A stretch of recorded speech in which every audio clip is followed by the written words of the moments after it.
سازشیں ہے روز و شب دینی مدارس کے خلاف، جمع ہے اغیار اب دینی مدارس کے خلاف۔ تہنیت تعریف ہے اسکول و کالج کے لیے، تہمت و الزام سب دینی مدارس کے خلاف۔ مدرسوں سے زندہ ہے ایمان کی ساری رونق، مدرسوں سے زندہ ہے ایمان کی ساری رونق۔ یہی ہے دین کے رکھوالے، یہی ہے سب کی رونق۔ مدرسوں کی خاک سے اٹھتے ہیں مردان حق، جن کے دم سے زندہ رہتا ہے چراغ دین حق۔ مدرسہ ہے علم کی تلاش کے طالبوں کا نام، مدرسہ ہے فیض کے پرکیف سیلابوں کا نام۔ مدرسہ صفحات دل پر پھیلی تحریر ہے، مدرسہ تعمیر سیرت کے لیے اکسیر ہے۔ کون کہتا ہے مقفل ہو سکے گا مدرسہ، جب تک ہے روح ملت اس وقت تک ہے کھلا مدرسہ۔ یہ مدرسہ ہے تیرا میں کدا نہیں ساقی، یہاں کی خاک سے انسان بنائے جاتے ہیں۔ معزز سامعین کرام، آئیے ہمارا آپ سب سے پہلے نازش ہر دو جہاں، سیاح لامکاں، خسرو خوباں جناب محمد رسول اللہ صلی اللہ تعالی علیہ وآلہ وسلم کی بارگاہ مقدسہ میں جھوم جھوم کر درود شریف کا نذرانہ پیش کر لے۔ پڑھیے بآواز بلند، اللہم صلی علی سیدنا شفیعنا حبیبنا مولانا مبارک صلی علیہ صلاۃ و سلاما علیک یا رسول اللہ یا حبیب اللہ صلی اللہ تعالی علیہ وآلہ وسلم۔ معزز سامعین کرام، آج کا عنوان مدارس کی اہمیت و افادیت ہے، کیونکہ آج حالات ایسے بن پڑے ہیں کہ مدارس پر چاروں طرف سے حملے کیے جا رہے ہیں۔ سرکار گورنمنٹ کی نظر تین چیزوں پر ہے، ایک ہے مدارس، ایک ہے مساجد، ایک ہے علماء اکرام۔ ان تین چیزوں پر سرکار کی بڑی ہی کڑی نظر ہے، اس لیے ہمیں چاہیے کہ مدارس کی اہمیت اور افادیت سے واقف ہونا چاہیے۔ برادران ملت اسلامیہ، دینی مدارس دین اسلام کے وہ قلعے ہیں جہاں تقوی و پرہیزگاری، صبر و قناعت، ایثار و قربانی، تسلیم و رضا، حقوق اللہ اور حقوق العباد کی ادائیگی، نیکی کا حکم دینے اور برائی سے بچانے کی تعلیم و تربیت دی جاتی ہے۔ مدرسہ وہ جگہ ہے جہاں دنیا کی رنگینیوں سے دور خالق حقیقی کے ساتھ ایک مسلمان کے تعلق کو مضبوط کیا جاتا ہے۔ مدرسہ وہ جگہ ہے جہاں سے تحفظ ناموس رسالت اور عظمت صحابہ و اہل بیت پر پہرا دینے کی تعلیم دی جاتی ہے۔ مدرسہ وہ جگہ ہے جہاں سے دین اسلام کی نظریاتی سرحدوں کی نگہبانی کے لیے دل و دماغ میں جان و مال اور عزت و آبرو سمیت ہر طرح کی قربانی دینے کی سوچ پیدا کی جاتی ہے۔ یہی وجہ ہے کہ مدرسہ کی تربیت یافتہ طلباء کرام، علماء کرام دین مذہب اور اپنے وطن کی آبرو قائم رکھنے کے لیے ہمہ وقت تیار رہتے ہیں۔ مدارسین کے فارغین کو اپنی عزت سے زیادہ پیارا دین اسلام کی عزت و ناموس عزیز ہے۔ مدارس فارغین کا یہی مقصد ہوتا ہے کہ وہ صدق دل سے چاہتے ہیں کہ دین مذہب کا بول بالا ہو اور دین اقدار کی سربلندی ہو، مسلمانوں کی عظمت رفتہ بحالی ہو۔ مدارسین کے فارغین کا مقصد یہی ہوتا ہے کہ لوگوں کو جھوٹ سے روکا جائے، انسانوں کو چغل خوری سے روکا جائے، انسانوں کو رشوت لینے اور دینے سے روکا جائے، انسانوں کو غیبت کرنے سے روکا جائے، انسانوں کو ظلم کرنے سے روکا جائے، جائے، انسانوں کو حسد سے روکا جائے، انسانوں کو شراب پینے سے روکا جائے، انسانوں کو زنا کرنے سے روکا جائے، انسانوں کو عالموں کی توہین کرنے سے روکا جائے، انسانوں کو تاریکی سے نکالا جائے، انسانوں کو لاٹری کھیلنے سے روکا جائے، انسانوں کو جوا کھیلنے سے روکا جائے۔ مختصر یہ ہے کہ مدارس کے فارغین جو ہوتے ہیں نا، وہ لوگوں کو تمام برائیوں سے روکتے ہیں اور بھلائی کا حکم دیتے ہوئے نظر آتے ہیں۔ خود اللہ تبارک و تعالی سورہ آل عمران میں ارشاد فرماتا ہے وَلْتَكُن مِّنكُمْ أُمَّةٌ يَدْعُونَ إِلَى الْخَيْرِ وَيَأْمُرُونَ بِالْمَعْرُوفِ وَيَنْهَوْنَ عَنِ الْمُنكَرِ وَأُولَٰئِكَ هُمُ الْمُفْلِحُونَ، یعنی تم میں ایک گروہ ایسا ہونا چاہیے۔ کون کہہ رہا ہے؟ اللہ تبارک و تعالی ارشاد فرما رہا ہے کہ تم میں ایک ایسا گروہ ہونا چاہیے جو بھلائی کی طرف بلائے، اچھی بات کا حکم دے، برائی سے منع کرے، اور یہی لوگ کامیاب ہے، یہی لوگ مراد کو پہنچے ہوئے۔ یاد رکھیے گا مدارس دینیہ کا قیام اس وقت ہوا جب اس کائنات میں اسلام کی دعوت و تعلیمات کا کام شروع کیا گیا۔ اسلام کا سب سے پہلا مدرسہ اصحاب صفہ کے نام سے مشہور و معروف ہے۔ صفہ چبوترے کو کہا جاتا ہے۔ یہ مدرسہ اسی چبوترے پر قائم تھا۔ اس مدرسہ کے پہلے استاذ معلوم ہے کون ہے؟ اس مدرسہ کے پہلے استاذ نازش ہر دو جہاں، سیاح لامکاں، خسرو خوباں، جناب محمد رسول اللہ صلی اللہ تعالی علیہ وآلہ وسلم ہے۔ اور وہاں کے پہلے شاگرد صحابہ کرام تھے۔ وہاں کے شاگردوں میں سے کچھ کے نام یہ ہے: حضرت ابو ہریرہ رضی اللہ تعالیٰ عنہ ہے، حضرت ابو ذر غفاری رضی اللہ تعالیٰ عنہ ہے، حضرت عمار ابن یاسر رضی اللہ تعالیٰ عنہ ہے، حضرت حذیفہ ابن یمان رضی اللہ تعالیٰ عنہ ہے، حضرت ابو سعید خدری رضی اللہ تعالیٰ عنہ ہے، حضرت سلمان فارسی رضی اللہ تعالیٰ عنہ وغیرہ وغیرہ ہے۔ اور اس مدرسہ میں کبھی 70 کبھی 100 سے زائد شاگرد رہا کرتے تھے۔ وہاں کے کوئی نظام اوقات و قیام طعام متعین نہیں تھے، لہٰذا جب کچھ مل جاتا تھا تو کھا لیا کرتے تھے، اور وقت ملتا تھا تو آرام فرما لیا کرتے تھے صحابہ کرام۔ اور ان کا نظام تعلیم یہ تھا کہ جب بھی حضور صلی اللہ تعالی علیہ وآلہ وسلم تشریف لاتے تھے، قرآن کریم کی تعلیم فرما دیا کرتے تھے۔ اسی شاخ سے پوری دنیا میں اسلامی مدارس قائم ہوئے ہیں، اسی اصحاب صفہ کی شاخ میں سے پھیلتے گئے۔ انہی شاخوں میں سے جامعہ ازہر مصر ہے، انہی شاخوں میں سے الجامعۃ الاشرفیہ ہے، انہی شاخوں میں سے الجامعۃ الامجدیہ ہے، انہی شاخوں میں سے الجامعۃ الاسلامیہ روناہی ہے، انہی شاخوں میں سے جامعۃ الرضا ہے، انہی شاخوں میں سے منظر اسلام ہے، انہی شاخوں میں سے منظر حق ہے، انہی شاخوں میں سے کلیۃ البنات امجدیہ ہے، انہی شاخوں میں سے مدرسہ خدیجۃ الکبریٰ رحمانیہ للبنات ہے۔ معزز سامعین کرام، آپ حضرات کو معلوم ہوگا کہ عالم کفر مسلمانوں کو دین اسلام اور قرآن حکم سے دور کرنے کی ایڑی چوٹی کا زور لگا رہا ہے۔ کبھی نبی کریم صلی اللہ تعالی علیہ وآلہ وسلم کے گستاخانے جو ہے وہ کارٹون وغیرہ بنائے جاتے ہیں، اور کبھی مدارس پر حملہ کیا جاتا ہے۔ ایک یہودی جس کا نام گلاڈ اسٹون تھا، اس نے برطانوی پارلیمنٹ میں قرآن مجید ہاتھوں میں لے کر لہراتے ہوئے یہ کہا تھا کہ جب تک یہ کتاب قرآن مجید اس روئے زمین پر باقی ہے، ہم مسلمانوں کو ناکام نہیں کر سکتے ہیں، ہم مسلمانوں کو برباد نہیں کر سکتے ہیں، ہم مسلمانوں کو سرنگو نہیں کر سکتے ہیں۔ اسی طرح ڈاکٹر واٹسن نے دینی مدارس کے خلاف بات کرتے ہوئے کہا تھا کہ ہماری نگاہیں دینی مدارس میں قرآنی تعلیمات کے نتائج پر ٹکی ہوئی ہے، لہٰذا ہمیں سب سے بڑا خطرہ دینی مدارس سے ہے جہاں علوم قرآن کی تعلیم دی جاتی ہے، جہاں قرآن کی تعلیم دی جاتی ہے۔ تو میرے دوستو، مدارس اسلامیہ جو ہے یہ اسلام کا ایک قلعہ ہے، اس کی اہمیت کو ہمیں سمجھنا ہوگا، اس کی افادیت کو سمجھنا ہوگا۔ یاد رکھیے، مدرسہ صرف ایک عمارت کا نام نہیں ہے، مدرسہ صرف چند کمروں اور کتابوں کے مجموعہ کا نام نہیں ہے، بلکہ مدرسہ دین کی حفاظت کا قلعہ ہے، ایمان کی روشنی کا چراغ ہے۔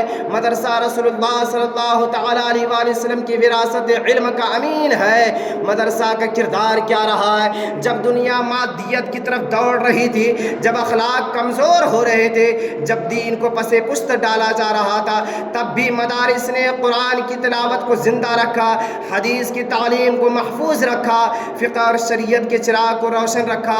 سنیے، یہ مدارس ہے جہاں سے حافظ قرآن پیدا ہوتے ہیں، یہی مدارس ہے جہاں سے عالم دین پیدا ہوتے ہیں، یہی وہ مدارس ہے جہاں سے مفتیان کرام پیدا ہوتے ہیں، یہی وہ مدارس ہے جہاں سے محدثین پیدا ہوتے ہیں، یہی وہ مدارس ہے جہاں سے مقررین پیدا ہوتے ہیں، یہی وہ مدارس ہے جہاں سے مبلغین پیدا ہوتے ہیں۔ میں ان لوگوں سے پوچھنا چاہتا ہوں جو مدارس کے خلاف زبان کھولتے ہیں، کیا تم نے کبھی مدرسہ میں جا کر کے دیکھا ہے؟ کیا تم نے ان بچوں کی زندگی جا کر کے دیکھا ہے جو سادگی اخلاص کے ساتھ اپنی زندگی گزارتے ہیں اور محنت کے ساتھ دین سیکھتے ہوئے نظر آتے ہیں؟ کیا تم نے ان اساتذہ کی قربانیوں کو دیکھی ہے جو معمولی وسائل میں پوری زندگی علم دین کی خدمت میں لگا دیتے ہیں؟ اگر نہیں دیکھا ہے تو پھر تنقید کیوں؟ صرف جلن اور حسد کی وجہ سے بے بنیاد اعتراض کیا جاتا ہے۔ قرآن تو یہ پیغام دیتا ہے، وَلَا تَقْفُ مَا لَيْسَ لَكَ بِهِ عِلْمٌ، جس چیز کا تمہیں علم نہیں ہے اس کے پیچھے نہیں پڑھو، جس چیز کا تمہیں علم نہیں ہے اس کے پیچھے نہ پڑھو۔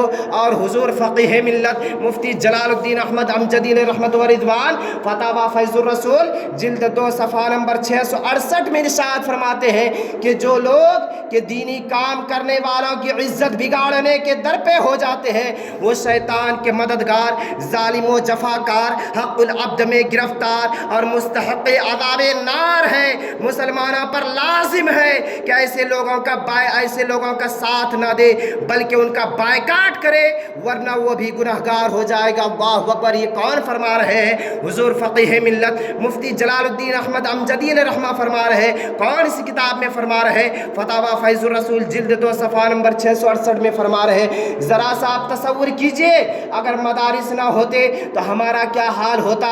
اگر مدارس نہ ہوتے تو علماء کرام نہ ہوتے، اگر مدارس نہ ہوتے تو نماز سکھانے والا کوئی نہیں ملتا، اگر مدارس نہ ہوتے نماز جنازہ پڑھانے والا کوئی نہیں ملتا، اگر مدارس نہ ہوتے تو کوئی آپ کو امام نہ ملتا، اگر مدارس نہ ہوتے تو قرآن پڑھانے والا نہ ملتا، اگر مدارس نہ ہوتے تو کوئی حدیث بتانے والا نہ ملتا، اگر مدارس نہ ہوتے تو آپ کو کوئی نکاح پڑھانے والا نہ ہوتا۔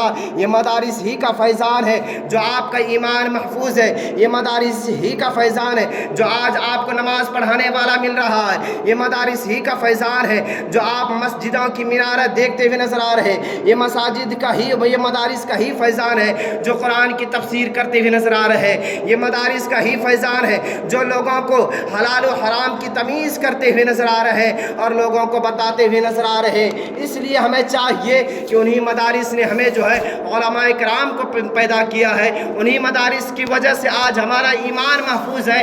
اگر مدارس نہ ہوتے یہ اندازہ لگایا جاتا ہے کہ ہمارا ایمان ہی سالم نہیں ہوتا، ہمارا ایمان ہی محفوظ نہ ہوتا، اس لیے کہ وہی مدارس جو ہے پروڈکٹ ہمیں دیتے ہوئے نظر آ رہے ہیں جس کے ذریعے سے ہم نماز پڑھنا جان رہے ہیں، جس کے ذریعے سے ہم نماز کے مسائل کو سیکھ رہے ہیں، جس کے ذریعے سے ہم قرآن کے مسائل کو سیکھ رہے ہیں، جس کے ذریعے سے ہم حدیث کو سیکھ رہے ہیں۔ اس لیے کہ نبی کریم صلی اللہ تعالیٰ علیہ وآلہ وسلم نے ارشاد فرمایا ہے، خیرکم من تعلم القرآن وعلمہ، تم میں سب سے بہترین انسان وہ ہے جو قرآن کریم کی تعلیم دے، یعنی سیکھے اور سکھائے۔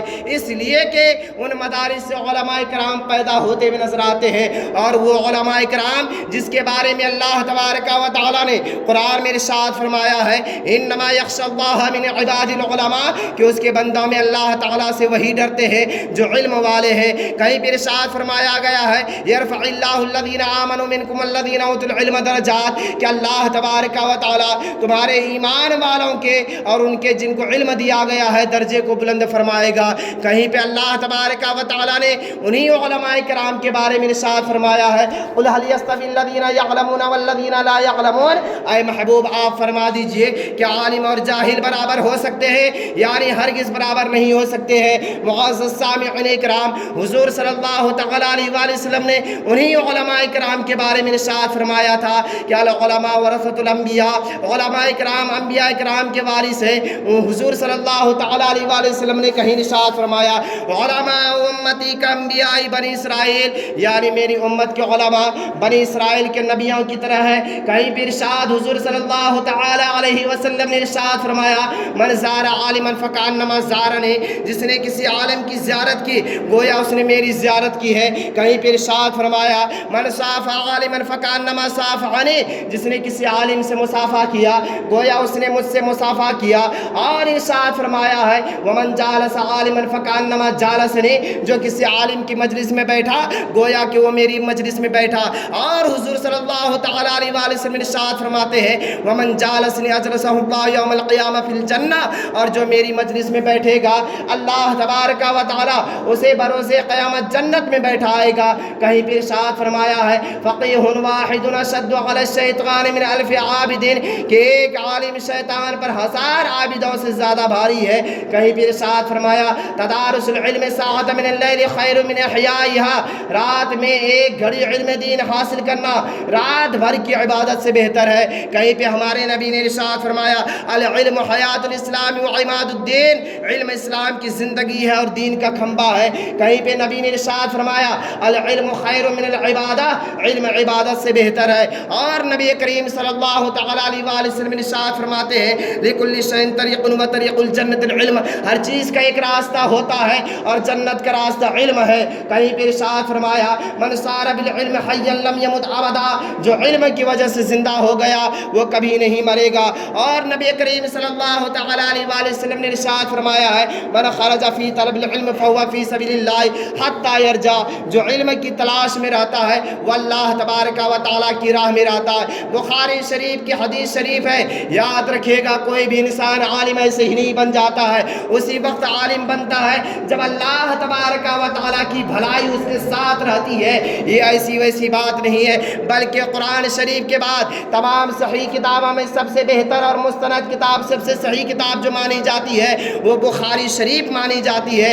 اسی بخاری شریف میں یہ حدیث شریف موجود ہے من یرید اللہ بہ خیرا یفقہ فی الدین، کہ جس کے ساتھ اللہ تبارک و تعالیٰ بھلائی کا ارادہ فرماتا ہے اسے دین کا فقیہ بنا دیتا ہے۔ آج ہم لوگوں کو سوچنا پڑے گا اور سمجھنا پڑے گا کہ علم دین کی اہمیت کیا ہے اور مدارس کی اہمیت کیا ہے۔ انہی مدارس نے علماء کرام کو دیا ہے جس کے ذریعے سے آج ہم جو ہے اچھی زندگی گزر بسر کرتے ہوئے نظر آئے۔ آپ وہاں کے حالات کو دیکھیے، ڈاکٹر اقبال نے کہا تھا کہ ان مدارس کو انہی حالات پر رہنے دو، اگر ان مدارس کو تم نے بند کر دیا، ان مدارس کو اگر تم نے ترمیم و تبدیلی کرنے کی کوشش کی ہے تو میں نے جو حالات غرناطہ کے دیکھے ہیں، میں نے جو حالات قرطبہ کے دیکھے ہیں کہ وہاں پہ اسلامی عمارات تو موجود ہے لیکن اسلامی نشانی موجود نہیں ہے، اسلام کا نام لینے والا موجود نہیں ہے، کلمہ پڑھنے والا موجود نہیں ہے۔ اگر تم چاہتے ہو کہ ہمارا ایمان محفوظ رہے تو مدارس کو مضبوط کرو، اسی میں کامیابی ہے، اسی میں بھلائی ہے۔ اس لیے ہمیں چاہیے کہ یہ دنیا کی دولت اور علم کی دولت یہ دونوں میں بڑی ہی فرق ہے۔ خود حضور حضرت علی رضی اللہ تعالیٰ عنہ ارشاد فرماتے ہیں 7 وجوہ فرق بتایا ہے، 7 وجوہ فرق بتایا ہے۔ حضرت علی رضی اللہ تعالیٰ عنہ ارشاد فرماتے ہیں پہلی وجہ العلم میراث الانبیاء والمال میراث الفراعنہ، کہ علم انبیاء کرام کی میراث ہے اور مال فرعون کی میراث ہے۔ دوسری وجہ فرماتے ہیں العلم لا ينقص بالنفقة والمال ينقص، علم خرچ کرنے سے گھٹتا نہیں ہے اور مال جب کہ خرچ کرنے سے گھٹ جاتا ہے۔ تیسری وجہ فرماتے ہیں يحتاج المال الى الحافظ والعلم يحفظ صاحبه، مال حفاظت کا محتاج ہوتا ہے اور علم صاحب علم کی حفاظت کرتا ہے۔ چوتھی وجہ فرماتے ہیں اذا مات الرجل يبقى ماله والعلم يدخل مع صاحبه في قبره، جب آدمی مر جاتا ہے تو اس کا مال دنیا ہی میں رہ جاتا ہے اور علم اس کے ساتھ قبر میں چلا جاتا ہے۔ پانچویں وجہ ارشاد فرماتے ہیں المال يحصل للمؤمن والکافر والعلم لا يحصل الا للمؤمن، مال مومن اور کافر دونوں کو حاصل ہو جاتا ہے لیکن علم دین صرف مومن کو ہی حاصل ہوتا ہے۔ چھٹی وجہ ارشاد فرماتے ہیں جمیع الناس یحتاجون الی صاحب العلم فی امر دینہم ولا یحتاجون الی صاحب المال، سب لوگ اپنے دینی معاملات میں عالم کے محتاج ہے جبکہ مالداروں کے محتاج نہیں ہوتے ہیں۔ ساتویں وجہ فرماتے ہیں العلم یقوی الرجل علی المرور علی الصراط والمال یمنع، کہ علم سے پل صراط پر گزرنے میں جو ہے طاقت حاصل ہوتی ہے اور مال اس میں رکاوٹ پیدا کرتا ہے۔ تو ہمیں چاہیے کہ علم دین کی طرف جو ہے زیادہ سے زیادہ رجحان پیدا کرنا چاہیے۔ درود شریف پڑھیے، اللہم صلی علی سیدنا شفیعنا حبیبنا مولانا وبارک صلی علیہ صلاۃ و سلاما علیکہ یا رسول اللہ یا حبیب اللہ صلی اللہ تعالی علیہ وآلہ وسلم۔ حضور صلی اللہ تعالی علیہ وآلہ وسلم نے ارشاد فرمایا ہے کہ طلب العلم فریضۃ علی کل مسلم و مسلمہ، کہ علم دین کا حاصل کرنا ہر مسلمان مرد و عورت پر فرض ہے۔ یہ حدیث شریف آپ بارہا سنتے رہتے ہیں، بارہا مقررین سے بھی سنتے رہتے ہیں، لیکن آپ یہ بتائیے کیا ان احادیث مبارکہ پر آپ عمل کرتے ہیں؟ ہم دنیاوی تعلیم کے لیے ایسے ہوڑ لگائے ہوئے ہیں، ایسے ہوڑ لگائے ہوئے ہیں کہ اپنے بچوں کو مار پیٹ کر کے اسکول اور کالج کی طرف بھیجا جا رہا ہے، جبکہ دینی معاملات میں ہمارا کوئی بھی جو ہے رجحان ہی نہیں دیکھنے کو ملتا ہے۔ ہم اور آپ کیا سمجھتے ہیں کہ اگر ہماری اولاد، ہماری بچیاں یا ہمارے بچے نے اگر ناظرہ قرآن کر لیا ہے، قرآن کسی طرح پڑھ لیا ہے ناظرہ قرآن، تو سوچ لیتے کہ ہمارا بچے نے بہت زیادہ پڑھ لیا ہے، قرآن پڑھ لیا تو ہمارا بچہ بہت زیادہ پڑھا لکھا بن گیا۔ نہیں، صرف ناظرہ قرآن پڑھ لینے سے آدمی کوئی پڑھا لکھا نہیں ہو جاتا ہے۔ یاد رکھیے گا، جب تک قرآن کے معنی مفاہیم کو نہیں سمجھیں گے کہ قرآن کا پیغام کیا ہے، قرآن میں کیا لکھا ہوا ہے، آخر کار تب تک آپ کو اسلام کی بات سمجھ میں نہیں آئے گی، تب تک آپ کو قرآن کی بات سمجھ میں نہیں آئے گی۔ لیکن آج ہمارا یہ حال ہے کہ ہم اپنے بچوں کے اسکول اور کالج میں تو بھیجتے ہوئے نظر آتے ہیں۔ یاد رکھیے گا، مذہب اسلام جو ہے دنیاوی تعلیم سے منع نہیں کرتا ہے، اسکول اور کالج میں پڑھائی سے منع نہیں کرتا، لیکن ہاں اس تعلیم سے ضرور مذہب اسلام منع کرتا ہے جس تعلیم کے ذریعے سے آپ کے بچیوں کا ایمان برباد ہو جائے، جس تعلیم کے ذریعے سے آپ کی لڑکی مرتد ہوتی ہوئی نظر آئے، جس تعلیم کے ذریعے سے آپ کا بیٹا مرتد بن جائے، جس تعلیم کے ذریعے سے مذہب اسلام پر شکوک و شبہات اور اعتراضات کرنا شروع کر دیے، اس تعلیم سے ضرور منع کرتا ہے۔ اس لیے ہمیں چاہیے کہ مذہب اسلام کی تعلیم پر فوکس کرنا چاہیے۔ اتنے سارے لوگ یہاں پر بیٹھے ہوئے، آپ بتائیے کہ ان میں سے کس کا بیٹا مفتی بنا ہوا ہے؟ آپ بتائیے کہ ان میں سے کس کا بیٹا جا کے عالم بنا ہوا ہے؟ آپ بتائیے کہ ان میں سے کس کا بیٹا جا کے فاضل بنا ہوا ہے؟ اتنے سارے لوگوں میں سے ایک بھی ایسا آدمی نہیں نکلے گا جو یہ دعویٰ کر سکتا ہے کہ میرا بیٹا مفتی ہے، میرا بیٹا عالم ہے، میرا بیٹا فاضل ہے۔ کوئی بھی دعویٰ نہیں کر سکتا ہے۔ سوچیے آپ کا ایمان کیسے اسٹرانگ رہے گا، آپ کا ایمان کیسے مضبوط رہے گا، آپ کا ایمان کیسے حفاظت میں رہتا ہوا نظر آئے گا۔ اس لیے ہمیں ضرورت ہے، صرف اپنے بچوں کو ناظرہ پڑھانے سے کام نہیں چلے گا، صرف اپنے بچوں کو، ہم لوگ اپنے بچیوں کی شادی میں جو ہے لاکھوں روپیہ خرچہ کر دیتے ہیں، لیکن وہی باری آتی ہے جب تعلیم کی باری آتی ہے، جب قرآن کی تعلیم کی باری آتی ہے تو اس میں ہم اپنا پیسہ خرچ نہیں کرتے ہوئے نظر آتے ہیں۔ جس تعلیم سے آپ کی بچیوں کا ایمان چلا جائے، بتائیے وہ تعلیم آپ کیا خاک کیجیے گا اپنے بچیوں کو دلا کر کے؟ یاد رکھیے گا، آپ کو معلوم ہوگا کہ پورے ہندوستان میں جو ہے، دیکھیے آپ نظارہ کیجیے کہ ہماری بچیوں پر کس طرح غیروں کی نظریں جو ہے ٹکی ہوئی ہے۔ رپورٹ کے مطابق کم سے کم جو ہے 8 لاکھ مسلمان بچیاں مرتد بن گئی ہے۔ کیا آپ نے کبھی اس بات پر سوچا؟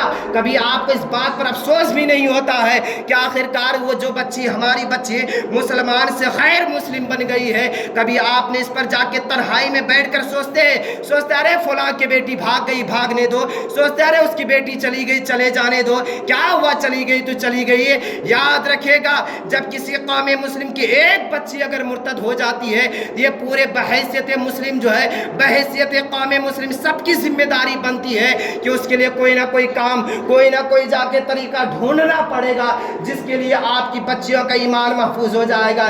یہ صرف جلسہ جلوس جو ہے اسٹیج پر آ جائیں گے، ایک دن بول دیں گے کہ ہاں ایسا کرو ایسا کرو، وہ سے کام نہیں چلتا ہے، بلکہ یہ اس کے زمینی سطح پر اتر کر کے کام کرنا پڑتا ہے۔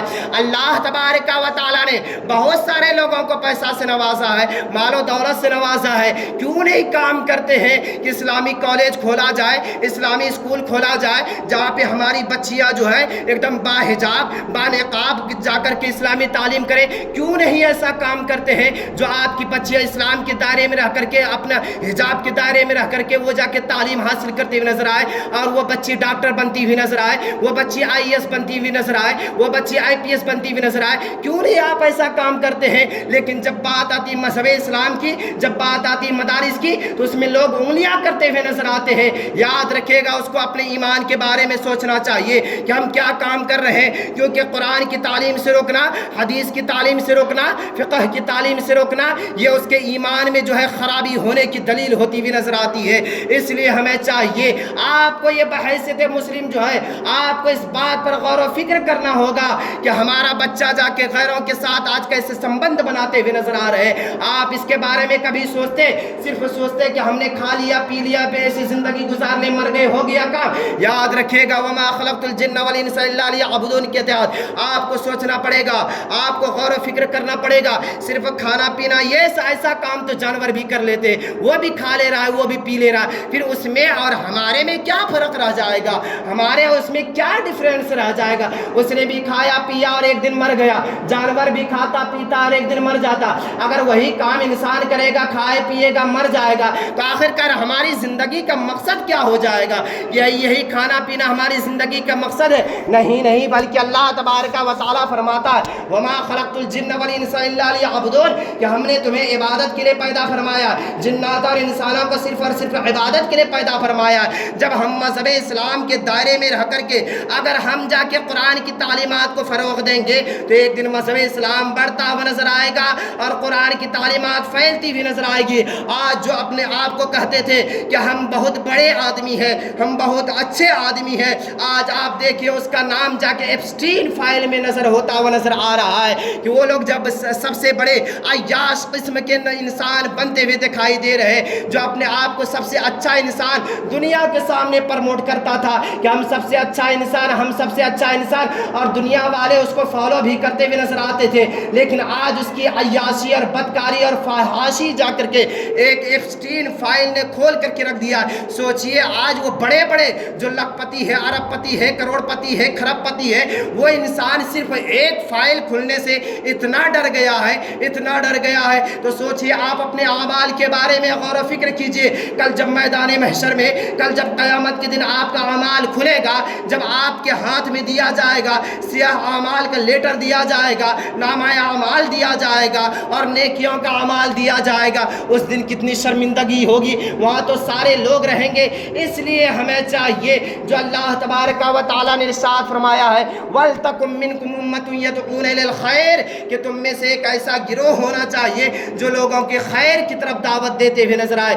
اس لیے ہمیں چاہیے کہ مدارس اسلامیہ کو مضبوط کرے، اسی میں ہماری کامیابی ہے، اسی میں ہماری بھلائی ہے۔ قرآن کی تعلیم کو فروغ دینے میں یہ سب کی ذمہ داری ہے، ہر ایک مسلمان کی ذمہ داری ہے۔ صرف اپنے بچوں کو اسکول اور کالج میں لگا کے رکھ دینا اور پتہ چلا کہ آپ کا بیٹا IAS بن گیا ہے، آپ کا بیٹا IPS بن گیا ہے، آپ کا بیٹا داروغہ بن گیا ہے، اور اس کو جا کے سترے اور ڈھکنے کا طریقہ بھی نہیں معلوم ہے، کھانا کھانے کا طریقہ بھی نہیں معلوم ہے، پانی پینے کا طریقہ بھی نہیں معلوم ہے، لوگوں کے ساتھ کھڑا رہنے کا طریقہ بھی نہیں معلوم ہے، کپڑا پہننے کا طریقہ بھی نہیں معلوم ہے، بے ڈھنگی کی طرح کپڑا پہن رہا ہے، سترے عورت کھلا ہوا ہے، صرف جنگیاں پہن کر کے پورے سماج میں، پورے گاؤں میں گھومتا ہوا نظر آ رہا ہے۔ بتاؤ ایسی تعلیم دے کر کے اپنے بیٹے کو کیا کرو گے؟ اس لیے ضرورت ہے سب سے پہلے کہ اپنے بچوں کو قرآن کی تعلیم دے دو، تاکہ وہ بچہ کسی کے سامنے، اسی مدارس نے جو ہے ہمیں بتایا ہے کہ اسلام کیا ہے، اسی مدارس نے ہمیں بتایا کہ حلال کیا ہے، اسی مدارس نے ہمیں بتایا کہ حرام کیا ہے، اسی مدارس نے بتایا کہ جائز کیا ہے، اسی مدارس نے ہمیں بتایا ناجائز کیا ہے۔ تو جب آپ اپنے بچوں کو مدارس کی تعلیم پر، قرآن کی تعلیم پر فوکس کریں گے تو وہ آپ کا احترام کرتا ہوا نظر آئے گا، ماں باپ کا احترام کرتا ہوا نظر آئے گا۔ ورنہ حال یہ ہوگا کہ اگر آپ نے اپنے بچوں کو دنیاوی تعلیم میں اعلیٰ تعلیم دے دیا، جب آپ بڑھاپے کے عالم ہوئے تو پتہ چلا آپ کو اولڈ ہاؤس میں بھیج دیا گیا ہے، پتہ چلا آپ کو آخری عمر میں جو ہے لات مارتا ہوا نظر آ رہا ہے۔ لیکن جو مدارس میں پڑھنے والے بچے ہوں گے، جو مدارس میں قرآن کو سمجھا ہوگا، قرآن کے معنی مفاہیم کو سمجھا ہوگا، پھر وہ جانے گا وَبِالْوَالِدَيْنِ احسانا، اسی قرآن نے فرمایا ہے کہ والدین کے ساتھ حسن سلوک کا معاملہ کرو، پھر وہی بچہ سمجھے گا کسی ماں کے قدم کے نیچے جنت ہے،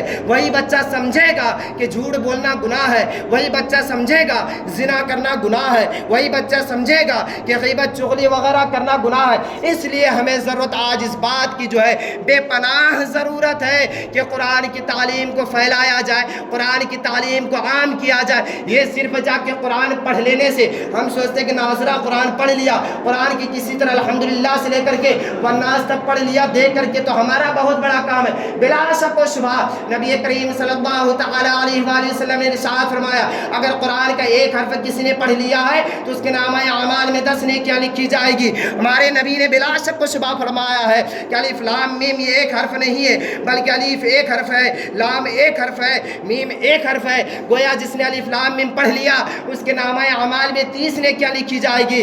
لیکن صرف اس کو پڑھ لینے سے کام نہیں چلے گا بلکہ اس کے معنی مفاہیم کو سمجھنا پڑے گا۔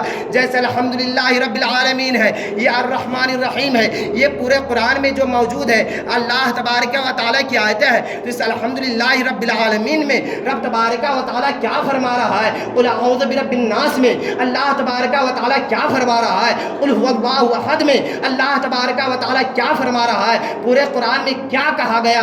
آج ہم قرآن کی تعلیمات کو جو ہے ایک دم ٹھکراتے ہوئے نظر آتے ہیں، قرآن کو صرف طاق پر رکھتے ہوئے نظر آتے ہیں، اور غیر جو ہے آج قرآن کی تعلیمات کو پڑھتے ہوئے نظر آ رہے ہیں اور قرآن سے قریب ہوتے ہوئے نظر آ رہے ہیں۔ یہ تو ہماری بدقسمتی ہے کہ ہم نے قرآن کو صرف اپنے مرحومین کے ایصال ثواب کے لیے رکھا اور اس کو طاق میں رکھ دیا۔ کاش اگر ہم نے قرآن کو اگر معنی مفاہیم کے ساتھ پڑھا ہوتا اور سمجھا ہوتا تو پھر آپ یہی کہتے ہوئے نظر آتے کہ ہمارا قرآن لاجواب کتاب ہے، بے مثال کتاب ہے، بے نظیر کتاب ہے، جس کتاب میں کوئی شکوک و شبہات کی گنجائش نہیں۔ آج بچہ کالج میں پڑھ رہا ہے، یونیورسٹیز میں پڑھ رہا ہے اور اس کے مائنڈ کو ڈائیورٹ کر دیا جا رہا ہے، مائنڈ کو تبدیل کر دیا جا رہا ہے اور قرآن کے خلاف جو ہے اس کے اندر شکوک و شبہات ڈالتا ہوا نظر آ رہا ہے۔ تو بتائیے آپ کے بچے نے جب قرآن پڑھا نہیں ہوگا، اسلامی تعلیمات کو پڑھا نہیں ہوگا تو آخر کار اس کے ذہن کو تو ڈائیورٹ کیا ہی جائے گا۔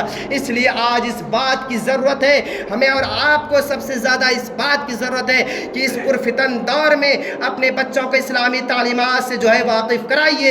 اسی لیے نبی کریم صلی اللہ تعالی علیہ وآلہ وسلم نے ارشاد فرمایا تھا کہ ادبوا علی اولادکم علی ثلاث خصال حب نبیکم وحب اہل بیت وقراءۃ القرآن۔ نبی کریم صلی اللہ تعالی علیہ وآلہ وسلم نے ارشاد فرمایا تھا کہ اپنی اولادوں کو 3 چیزوں کے ادب سکھا دو۔ اگر آپ نے ان حدیث شریف پر، اس حدیث پر عمل کر لیا تو انشاءاللہ العزیز آپ کامیاب ہو جائیں گے۔ نبی فرما رہے ہیں ادبوا اولادکم علی ثلاث خصال، کہ اپنے اولاد کو 3 چیزوں کی محبت سکھا دو۔ ایک ہے حب نبیکم، نبی کی محبت سکھا دو، یعنی اپنے اولاد کو نبی کی محبت کوٹ کوٹ کر کے سکھا دو، اور اس کے بعد وہ حب اہل بیت ہی، اہل بیت کی محبت سکھا دو، اس کے بعد وہ قراءۃ القرآن، قرآن پڑھنے کی محبت سکھا دو۔